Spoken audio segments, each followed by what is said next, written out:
પુત્રો હતા. વિજિતાશ્વ, ધૂમકેશ, હર્યશ્વ, દ્રવિણ તથા વૃક. આ રાજા બળથી મેરુ પર્વત જેવા શિક્ષા કરવામાં ધર્મરાજા જેવા, આશ્ચર્ય ઉપજાવવામાં હિમાલય જેવા, ભંડારથી ભરપૂર કુબેર જેવા, વરુણ દેવની માફક સુરક્ષિત રાખનાર, વાયુની માફક બધી જ જઈ શકનાર હતા. વળી સૌંદર્યમાં કામદેવ જેવા સિંહ સમાન અને નિર્ભય પ્રીતિ રાખવામાં મનુ જેવા, મનુષ્યો ઉપર પ્રાથમિક કરવામાં બ્રહ્મા સમાન બ્રહ્મ વિચાર કરવા વાળા બૃહસ્પતિ જેવા, જીતેન્દ્રિય પણામાં સ્વયં શ્રી હરિ જેવા હતા. હે પૃથુ રાજાને ત્રણેય લોકમાં સત્ય પુરુષો તેમની કીર્તિ ગાતા ને સ્ત્રીઓ તેમને સાંભળતી. હેલો, જેમાં સારી સારી તમારી તબિયતમાં બસ શ્રાવણ મહિનો છે, ભાગવતમ વાંચી રહ્યા છે ઘરમાં બેઠા બેઠા. પૃથુ રાજાનો તબિયત સારી છે ને? હાલો આપું મમ્મી, બધા તમારા આશીર્વાદ છે, મારા આશીર્વાદ છે. હા હા લો આપું મમ્મીને આપું છું માં. હેલો, હા જય માતાજી માં. હા જય માતાજી, જય માતાજી. કેવી તબિયત માતાજી? હા અમારી બી હારી છે. આ કથા ચાલી રહી છે ઘરમાં. હા ભાગવતમ. બાકી તબિયત હારી છે ને નરેશભાઈ લોકો બધા છોકરાઓ બધા? તપસ્યા માટે વનભવન તેમજ છેવટે વૈકુંઠ ધામ. મૈત્ર ઉવાચ દૃષ્ટાવાત્મન પ્રવય શ્રીમકદા વૈન્ય આત્મવાન આત્મના વર્ધિતો શ્વાનું સર્ગ પ્રજાપતિ. મૈત્ર બોલ્યા, એક સમયે પૃથ્વી રાજા પોતાને વૃદ્ધ જોઈ તેમણે પોતાની પુત્રી સમાન પૃથ્વીનું રક્ષણ કાર્ય પુત્રોને સોંપી દઈ પોતે પોતાની પત્ની સાથે વનને માર્ગે વિચાર્યા. ત્યાં તેમણે ઉગ્ર તપસ્યા શરૂ કરી. તેમણે કોઈક વાર કંદમૂળ કે ફળનો, કોઈક વાર સૂકા પાંદડા ખાઈને રહેતા. કેટલાક પખવાડિયા જળાહાર પછી કેવળ વાયુનો આહાર જ કરતા. તેમણે સર્વ ઇન્દ્રિયોને જીતી લીધી અને બ્રહ્મચર્ય વ્રતમાં પાળવા લાગ્યા. તેમણે પ્રાણવાયુ પણ જીતી લીધી. તેમની તપસ્યા સિદ્ધ થઈ એટલે તેમના સર્વ કર્મનો નાશ થયો. તેમનું અંતઃકરણ નિર્મળ થયું. પ્રાણાયામ વડે 5 જ્ઞાનેન્દ્રિયો તથા મન એ 6 તેમણે રોક્યા. તેથી તેમની વાસનાઓ રૂપી સર્વ બંધનો તૂટી ગયા અને સર્વ ક્રિયાઓ ભગવાનને અર્પણ કરી ભજન કરવા લાગ્યા. આથી તેમને ભગવાન વિશે એકાંતિક ભક્તિ ઉત્પન્ન થઈ. ભગવાનની સેવાથી રાજા વૈરાગ્યવાળું ધ્યાન ઉત્પન્ન થયું ને પરિણામે તેમની દેહ ઉપરની આત્મબુદ્ધિ નાશ પામી ને તેમને વાસ્તવિક આત્મબુદ્ધિ પ્રાપ્ત થઈ. રાજા પ્રથમથી ભગવાનની કથામાં વૃત્તિવાળા હતા, તેથી તે સિદ્ધિઓમાં આસક્ત થયા નહીં. આ રીતે પૃથુ રાજાએ મનને દૃઢ કરીને પરમાત્મામાં જોડ્યું અને દેહના પ્રારબ્ધ કર્મ પૂરા થતાં પોતાનું શરીર છોડ્યું. છેવટે તેમણે સ્થૂળ શરીર અને લિંગ શરીરનો ત્યાગ કર્યો. પછી તેમની પત્ની આર્ચીસે પર્વતના શિખર પર ચિતા રચી તેના પર રાજાનો અગ્નિ સંસ્કાર કર્યો અને પોતે પણ નદીમાં જળમાં સ્નાન કરી દેવોને નમસ્કાર કરી ચિતાને 3 પ્રદક્ષિણા કરીને સ્વામીના ચરણોનું ધ્યાન કરતા મંદિરમાં પ્રવેશ કર્યો. પતિ પાછળ સતી થયેલા જે હજારો દેવપત્નીઓ દેવોની સાથે તેમની સ્તુતિ કરવા લાગી. વળી દેવાંગનાઓએ પુષ્ટિ કરી અને દેવોના વાજિંત્રો વાગ્યા ત્યારે દેવીઓ પરસ્પર કહેવા લાગી, ઓહો, આ સ્ત્રીને ધન્ય છે કે તેણે પોતાના પતિની સર્વ પ્રકારે સેવા કરી છે. તેના દુષ્કર કર્મના પ્રભાવથી પતિ પાછળ વૈકુંઠમાં જાય છે. હરે કૃષ્ણ. મૈત્રેય બોલ્યા, આત્મજ્ઞાનીઓમાં શ્રેષ્ઠ અને ભગવાનમાં જ ભક્તિવાળા પૃથુ રાજા તથા તેમના પત્ની વૈકુંઠ ધામમાં ગયા. મેં તેમને ઉત્તમ ચરિત્રવાળા તે રાજાનું ચરિત્ર તમને કહ્યું. જે મનુષ્ય પૃથુ રાજાનું આવું પવિત્ર અને પુણ્યદાયી ચરિત્રોને શ્રદ્ધાથી પાઠ કરે છે, સાંભળે છે, સંભળાવે, તે પણ પૃથુ રાજાની માફક ઉત્તમ ગતિ પામી વૈકુંઠમાં વાસ કરે છે. આ નિર્મળ ચરિત્ર સાંભળનારા સૌ કોઈનું કલ્યાણ થાય છે. આ ચરિત્ર 3 વાર સાંભળે તો સંતાન રહિત ઉત્તમ સંતાન વાળો થાય છે. નિર્ધન અત્યંત ધનવાન થાય છે. મૂર્ખ પંડિત થાય છે. જે મનુષ્યો ધર્મ અર્થ કામ મોક્ષ આ ચારેય પુરુષાર્થોની ઉત્તમ સિદ્ધ ઈચ્છતા હોય તેઓએ આ ચરિત્ર શ્રદ્ધાથી સાંભળવું. હરે કૃષ્ણ.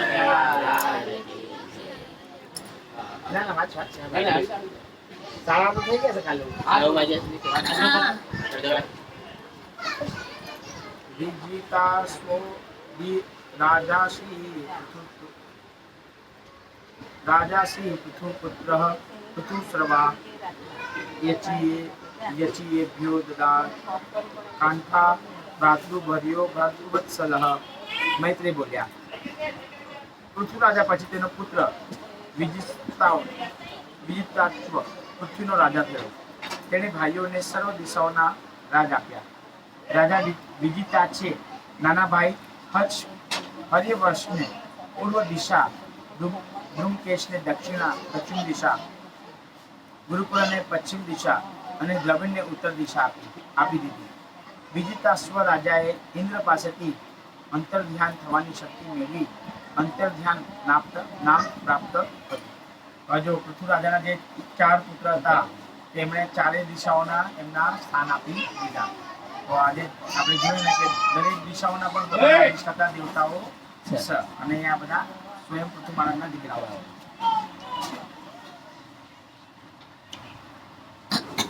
તેણે શિખંડીની નામની પત્નીથી પાવક, પવમાન અને સૂચિ નામના ત્રણ પુત્રો ઉત્પન્ન કર્યા હતા. તેઓ પૂર્વે અગ્નિ હતા, પણ વશિષ્ઠના શ્રાપથી વિજિસ્વાદનો ત્યાં જન્મી ફરી અગ્નિપણો પામ્યા હતા. વિજિસ્વાસની બીજી પત્ની નભસ્વતીથી હવિધાન નામનો પુત્ર ઉત્પન્ન થયો. આ હવિધાનને 6 પુત્ર થયા: બહિષદ, ગઈ, શુક્લ, કૃષ્ણ, સત્ય ને જીતવર્ત.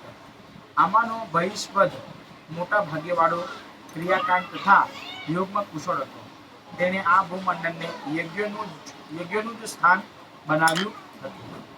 તે એક યજ્ઞની પાછળ બીજો યજ્ઞ આમ કરતા કરતા તેણે દર્ભો પાથરીને આખી પૃથ્વી ભરી દીધી હતી. તેથી જ તેનું નામ પ્રાચીન મહર્ષિ. યજ્ઞની માટે જે ભૂમિ ઉત્પન્ન કરી એ સ્વયં પૃથ્વી મહારાજના પુત્રએ ઉત્પન્ન કરી. પ્રાચીન મહર્ષિ રાજા સમુદ્રની પુત્રી સપ્તદ્રુતિને પરણ્યો હતો. તેમને 10 પુત્રો થયા હતા. તેઓ સર્વોના નામ તથા વ્રત સમાન જ હતા. તે સર્વ પ્રચેતાઓ કહેવાયા. તેઓને તેમના પિતાએ પ્રજા ઉત્પન્ન કરવાની આજ્ઞા કરી, એટલે તેઓ તપશ્ચર્યા કરવા પશ્ચિમ દિશા તરફ ગયા. તે વખતે માર્ગમાં એક ઘણું મોટું વિશાળ સરોવર તેઓએ જોયું. તેનું જળ સ્વચ્છ હતું. તેમાં જળચરો પ્રાણીઓ અતિ પ્રસન્ન હતા. તે કાળા કમળોનું ઉત્પત્તિ સ્થાન હતું. હંસ, સારસ વગેરે પક્ષીઓ ક્રીડા કરતા હતા. કિનારા પર સુંદર વૃક્ષો હતા. આવા સરોવરમાં મૃદંગ, પ્રણવ વગેરે વાદ્યયંત્રોની સાથે દિવ્ય ગાયનના પ્રકારોથી સુંદર એવું સંગીત સાંભળી પ્રચેતાઓ આશ્ચર્ય પામ્યા. તેઓ ત્યાં ઊભા રહી ગાયન વાદન સાંભળવા લાગ્યા.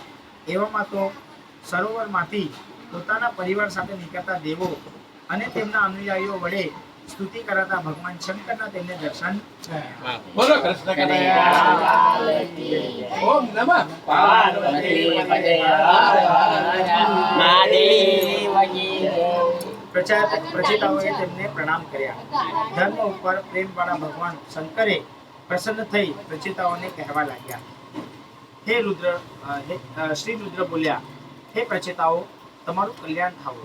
તમે પ્રાચીન મહર્ષિના પુત્ર છો. મેં તમારા મનની કર્તવ્ય ઈચ્છાઓ જાણી છે અને તેથી જ તમને દર્શન આપ્યા છે. જે મનુષ્ય નિયતા ભગવાન વાસુદેવને શરણે જાય છે તે મને પ્રિય છે. શંકર ભગવાન બી એમના પુત્રને કહે છે મહર્ષિઓના કે જે ભગવાન વાસુદેવના શરણે જાય છે તે અતિ મને પ્રિય તે મને પ્રિય છે. સ્વધર્મનિષ્ઠ મનુષ્ય સેંકડો જન્મ બાદ બ્રહ્માને પામે છે ને પછી પુણ્ય અધિક થતા મને પામે છે. જ્યારે ભગવાનના ભક્તો તો તરત જ પરમ વૈષ્ણવ પદ પામે છે. મનુષ્ય સેંકડો જન્મનું પુણ્ય એકત્રિત કરે અને ધર્મનિષ્ઠ થાય ત્યારે બ્રહ્માના પદને પામે. અનેક પ્રકારનું પુણ્ય એકત્રિત થાય ત્યારે ભગવાન શંકરના પદને પામે અને શંકર ભગવાનને પામે. પરંતુ ભગવાનના જે ભક્તો છે એ પરમ વૈષ્ણવ ડાયરેક્ટ ભગવાન વિષ્ણુના પદના પામી જાય છે. તમે ભગવાનના ભક્ત છો, તેથી ભગવાનની માફક મને પણ પ્રિય છો. હું તમારા પર જેવો પ્રસન્ન છું તે જ પ્રમાણે તમારે પણ મારા ઉપર પ્રીતિ કરવી. હું તમને ઉપદેશ આપવા માટે એક શ્લોક કહું છું. ભગવાન શંકરે તેઓને ઉપદેશેલું રુદ્ર ગીત. જીતંત્રે આત્મન અવિદ્યુદય સ્વસ્તિમસ્તુ મે ભવતા રાધસારાધ્ય રાધતા સર્વસમ આત્મને નમઃ. હે પરમાત્મા, તમારા દર્શન આત્મ તત્વ જાણનારોને આનંદ આપવા માટે થાય છે. અમને પણ તે આનંદ પ્રાપ્ત થયો. તે આત્મ સ્વરૂપ અને સ્વર સ્વરૂપ એવા આપને હું નમસ્કાર કરું છું. જે કારણાત્મક હોય સર્વ પ્રાણીઓને ઉપાધિ રૂપ 5 મહાભૂતો, સૂક્ષ્મભૂત, 5 તન્માત્રાઓ તથા ઇન્દ્રિયોના નિયતા છે તે ભગવાનને મારા નમસ્કાર.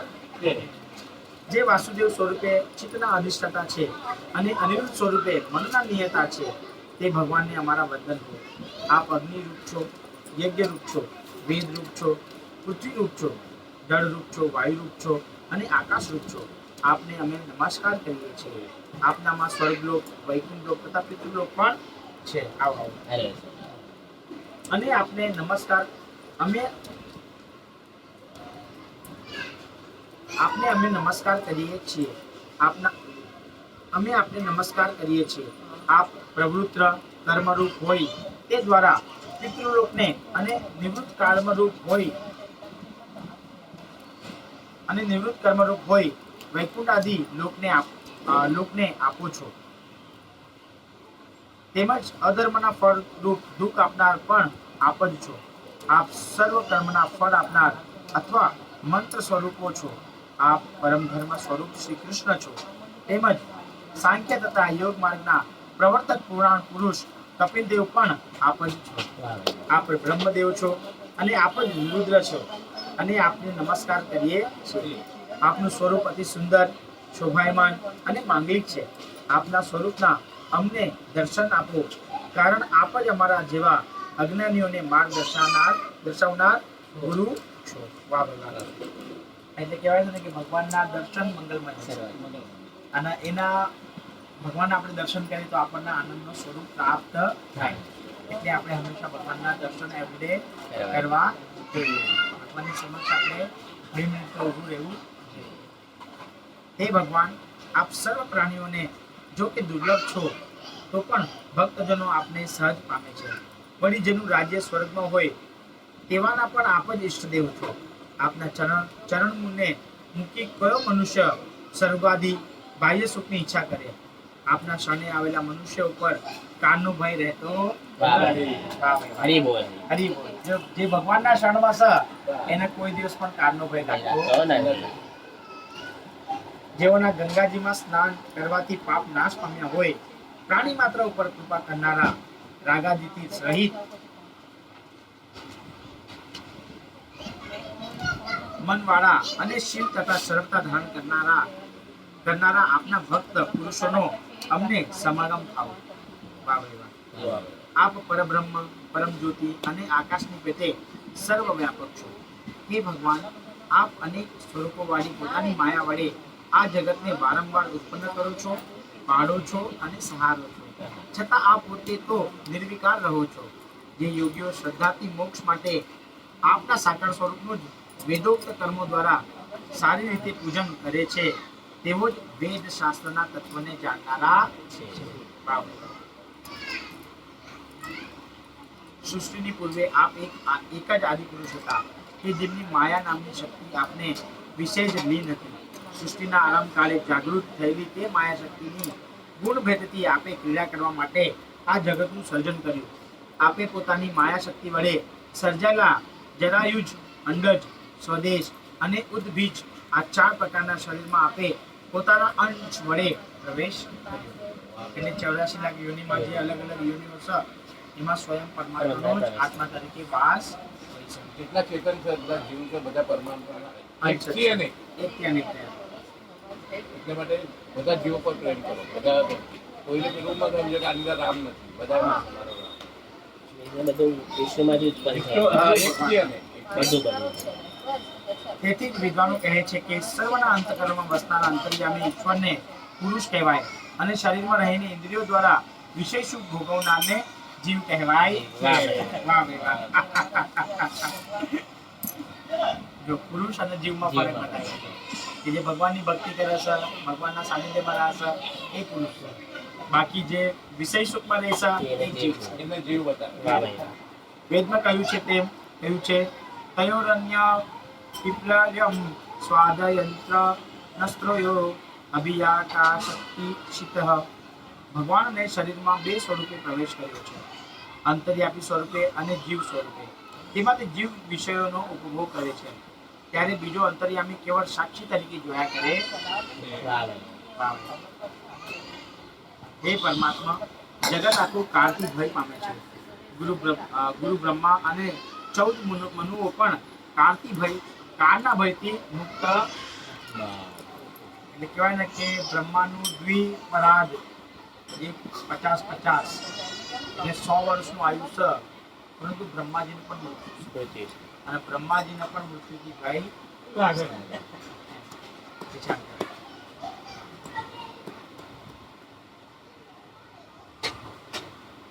પણ કાળના ભયથી મુક્ત નથી, તેથી આપના ચરણ સેવે છે. માટે અમારી ગતિ એક જ આપ જ છો. મહાદેવે કહ્યું, હે પ્રચેતાઓ, તમે સધર્મને અનુસરો અને મેં બતાવેલા સ્તોત્રનો પાઠ કરતા રહો અને ભક્તિ કરતા રહો, જેથી તમારું કલ્યાણ થાય. તમે શ્રી હરિની પૂજા, સ્તુતિ અને ધ્યાન કરો. આ સ્તોત્રનું નામ યોગાદેશ છે. આને પાઠથી પ્રાપ્ત કરી મનમાં રાખી એકાગ્ર બુદ્ધિ વાળા થઈ આનો અભ્યાસ કરી જપ કરજો. પૂર્વ સૃષ્ટિના સર્જન ટાણે બ્રહ્માએ પોતાના પુત્ર ભૃગુને આ સ્તોત્ર પાઠ કરવાનો આદેશ આપ્યો હતો. જે પુરુષ નિત્ય એકાગ્રચિત અને સાવધાન થઈ આ સ્તોત્રનો પાઠ કરે તે થોડા સમયમાં શ્રી વાસુદેવ પરાયણ થઈ કલ્યાણ પામે છે. જે મનુષ્ય આ સ્તોત્રનો શ્રદ્ધાથી પાઠ કરે છે તે મુશ્કેલી ટાણે શ્રી હરિનું આરાધન કરી શકે છે. ઉપરાંત શ્રી ભગવાન પાસેથી તે જે વસ્તુને ઈચ્છે છે તેને તે પામે છે. વળી જે પ્રભાતમાં 2 હાથ જોડી આ સ્તોત્ર સંભળાવે છે તે મનુષ્ય કર્મરૂપી બંધનથી મુક્ત થાય છે. હે રાજપુત્રો, તમે પણ આ સ્તોત્રનો બુદ્ધિપૂર્વક પાઠ કરીને મોટી તપસ્યા કરો કે જેથી અંતે ઇષ્ટ વસ્તુ પામશો. ભગવાન રુદ્રએ આ સ્તોત્ર કહી સંભળાવ્યું, માટે તેને રુદ્ર ગીત પણ કહ્યું છે. કર્મકાંડની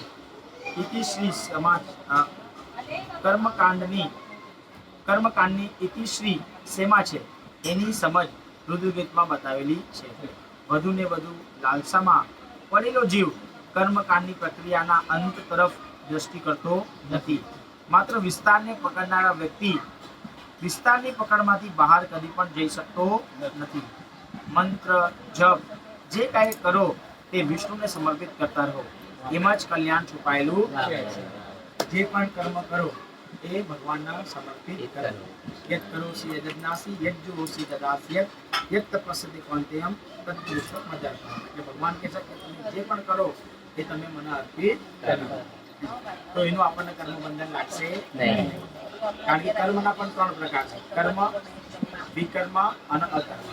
કર્મ એટલે આપણે જે કરી રહ્યા છે પરંતુ ભગવાનને અર્પિત કરતા નથી, તો એનું બંધન આપણને લાગશે. વિકર્મ એટલે ખોટા કર્મ કે જે શાસ્ત્રની વિરુદ્ધ છે, એ આપણે કરશું તો એનું પણ પાપનું ભોગવવું આપણને પડશે.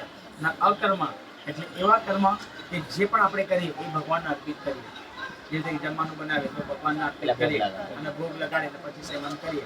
બધા જ કાર્યમાં આપણે ભગવાનના સાથે રાખીશું અને મધ્યમાં રાખીશું તો એ આપણા બધા કાર્ય અકર્મ થઈ જશે. તો એનું આપણને બંધન કોઈ દિવસ લાગશે નહીં. કારણ કે કર્મની ગતિ બહુ ગહન છે, એટલે માટે કર્મનું બંધન પણ પાછું બનાવી છે. માટે ભગવાનને જે આપણે અર્પિત કરીશું તો એનું આપણને કર્મ બંધન લાગશે. અને એ કર્મમાં આવશે.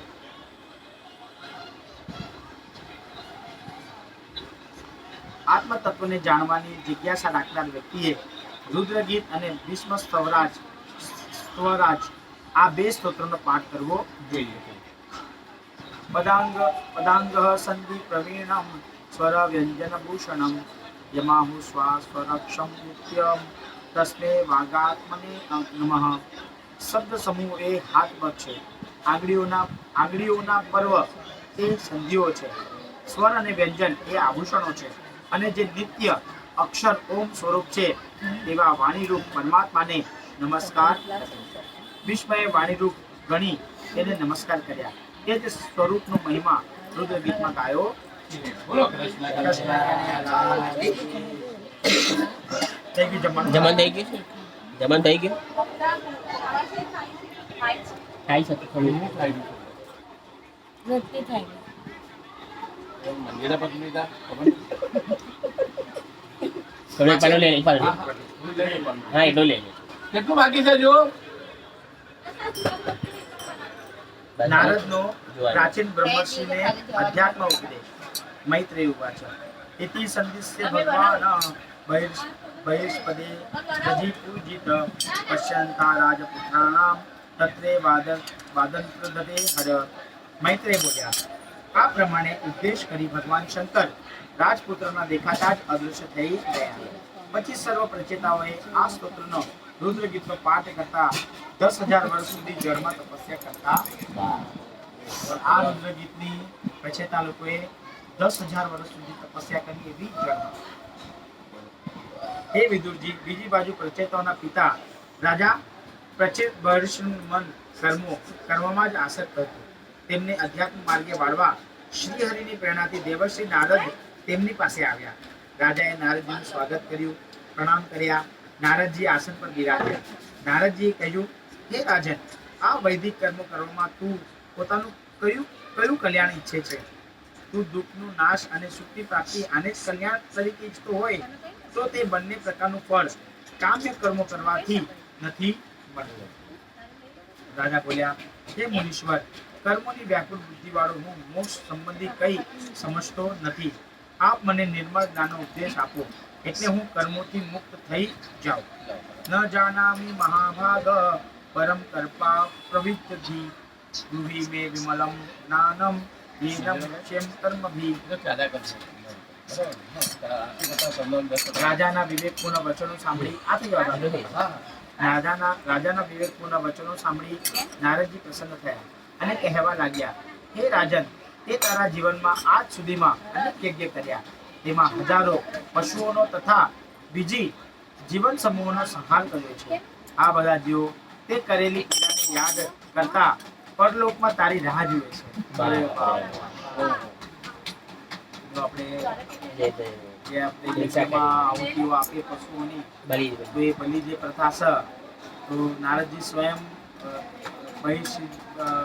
રાજાને કહે છે કે એ બધા જ જીવ તારી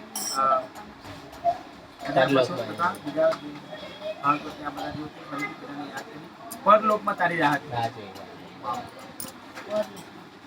તું મરણ પામી પરલોકમાં જઈશ ત્યારે તે જીવો ક્રોધાયમાન થઈ તેમના તીક્ષ્ણ સિંગડા અને ખરીઓ વડે તને કાપી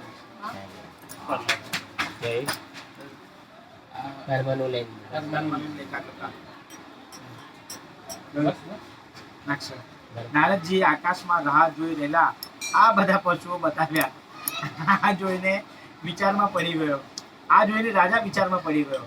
નારદજીએ વિચાર્યું કે આ રાજા મિથ્યા જ્ઞાનથી ઘેરાયેલો છે, તેથી તે સીધી રીતે ઉપદેશ ગ્રહણ કરી શકશે નહીં.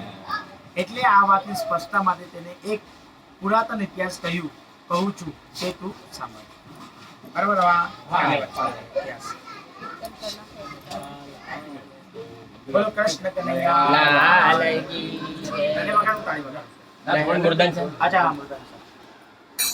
તો આપણે બોલતા મારી ચોટલી કંઠી લઈ આપી લે. એ આવશે તો મારી કંઠી લઈ લે. હા, એ જ ને. ભગવતી રાઘવ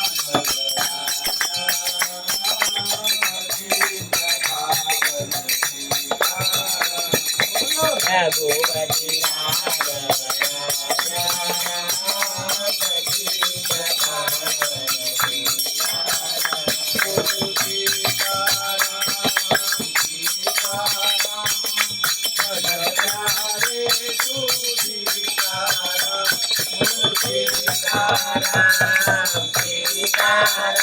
ભજ પ્યારે તું સીતારામ બોલો રઘુપતિ રામ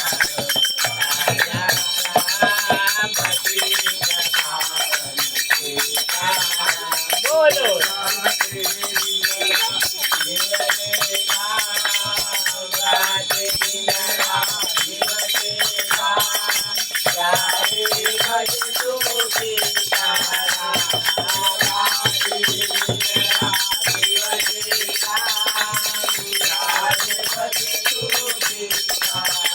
બોલો રઘુપતિ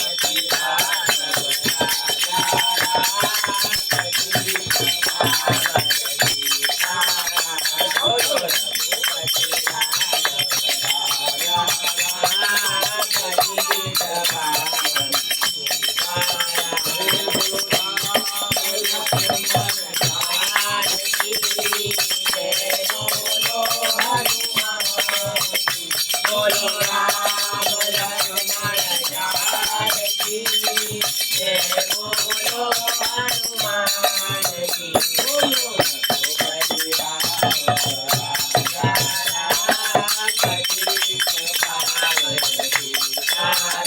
બોલો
કૃષ્ણ કૃષ્ણ હરે હરે હરે રામ રામ રામ હરે હરે હરે કૃષ્ણ કૃષ્ણ કૃષ્ણ હરે હરે હરે રામ રામ રામ હરે હરે હરે કૃષ્ણ કૃષ્ણ કૃષ્ણ હરે હરે હરે રામ રામ હરે હરે કૃષ્ણ કનૈયા લાલ કી જય. આજકાલ આનંદ કી જય. આનંદ કરે કરાવે છે માતા પિતા ગુરુદેવ કી જય. હરિ ઓમ નમઃ પાર્વતી પતે હર હર મહાદેવ કી જય. સત સનાતન ધર્મ કી જય. કવિ સાહેબ કી જય. બોલા સાહેબ કી જય. બોલા સાહેબ કી જય. બોલો રામા પીર જય. માતા પિતા ગુરુદેવ કી જય. શ્રીમદ ભગવદ ગીતા શ્રીમદ ભાગવત महापुराण प्राण की जय चैतन्यामृत की जय भगवान वेद व्यास जी की जय परीक्षित महाराज की सुखदेव गोस्वामी जी की जय कुछ महाराज की जय પવન તનય સંકટહરણ મંગલ મૂર્તિનો રામ લખન સીતા સહિત હૃદય બસવ સુરભૂપ સિયાવર રામચંદ્ર की जय पवन सुत हनुमान की जय केवल भाई सब संतन की जय श्याम रामचंद्र भगवान की જય कृष्ण कन्हैया लाल की जय। हरे कृष्ण हरि बोल હરિ हरि બોલ. बोल જય જગન્નાથ આવ્યો આવ્યો પેલું બંધ કરી નાખ મોબાઈલ બંધ જ છે આવ્યો